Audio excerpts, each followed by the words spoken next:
নমস্কার বন্ধুরা, taro healing with শ্রীময়ীতে তোমাদের সকলকে স্বাগত জানাচ্ছি। আজকে যে রিডিংটা তোমাদের জন্য নিয়ে এসেছি সেটি হলো তোমার ভবিষ্যৎ কীরকম বা ভবিষ্যতে তোমার কি করা প্রয়োজন বা উচিত। এর জন্য আমি এখানে দুটো কার্ড তুলব, অপশান বা কার্ড নাম্বার 1 অথবা কার্ড নাম্বার 2। যারা কার্ড নাম্বার 1 সিলেক্ট করবে, মনে মনে এই প্রশ্নটা করতে থাকবে এবং সিলেক্ট করবে, তাদের জন্য যে রেজাল্ট হবে সেটা বলবো প্রথমে, তারপর কার্ড নাম্বার 2 এর জন্য রিডিংটা করব। তাহলে এখানে আমি স্প্রেড করে দিলাম কার্ডগুলোকে। এখান থেকে আমি একটা কার্ড তুলছি, দেখি কি কার্ড ওঠে। মনে মনে তোমরা প্রশ্নটা করতে থাকো।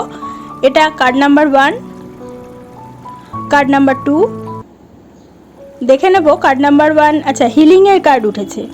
এখানে তুমি বোঝাচ্ছে যে অনেক দিন ধরে মানসিক তারপর আবেগগত বা পারিবারিক কোনো কষ্ট, হতাশা কিংবা আভ্যন্তরীণ দ্বন্দ্বের মধ্যে দিয়ে গিয়েছো, কিন্তু এখন তোমার জীবনে একটি গুরুত্বপূর্ণ পরিবর্তনের সময় এসেছে। হিলিং কার্ড বলছে তোমার জীবনে ধীরে ধীরে আরোগ্য, শান্তি এবং ভারসাম্য ফিরে আসছে।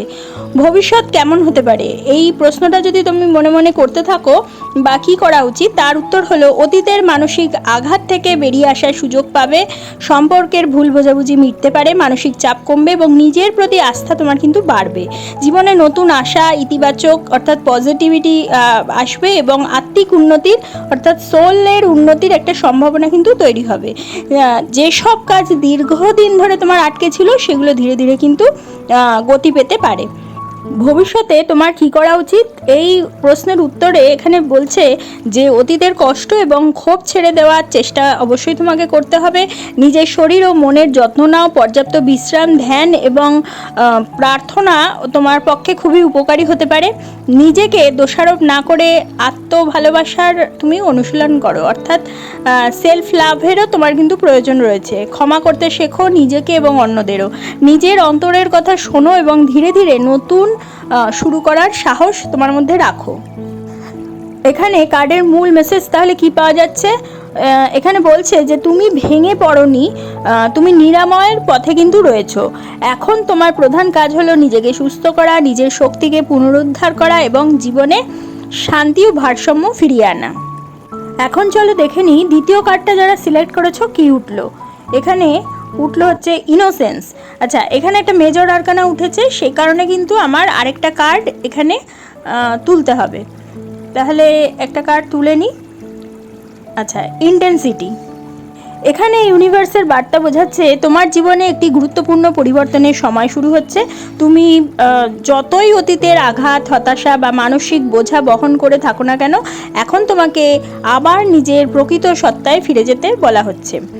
ইনোসেন্স কার্ডটা বোঝাচ্ছে বোঝায় যে সাধারণত এটি সরলতা, বিশ্বাস, আনন্দ এবং অন্তরের পবিত্রতার প্রতীক হিসেবে ধরা হয়। সেই হিসেবে ভবিষ্যৎ ইঙ্গিত করছে ধীরে ধীরে মানসিক শান্তি ও আত্মিক উন্নতি আসতে পারে। এমন মানুষ ও পরিস্থিতি জীবনে আসতে পারে যা তোমার হৃদয়কে আবার খুলে দিতে সাহায্য করবে। তুমি নিজের আসল পরিচয় ও উদ্দেশ্যকে নতুনভাবে উপলব্ধি করতে পারো। অতিরিক্ত দুশ্চিন্তা, সন্দেহ এবং অতীতের কষ্ট ছেড়ে দিলে নতুন সুযোগের দরজা কিন্তু খুলে যেতে পারে।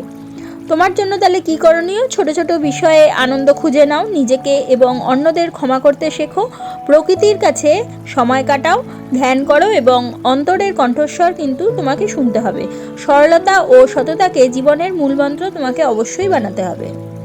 এর সাথে যে কার্ডটা উঠেছে সেটা হচ্ছে ইন্টেন্সিটি। এটা সাধারণত বোঝায় মনোযোগ, প্রাণশক্তি, সাহস এবং নিজের সমস্ত শক্তিকে একটি উদ্দেশ্যে নিবেদন করার প্রতীক।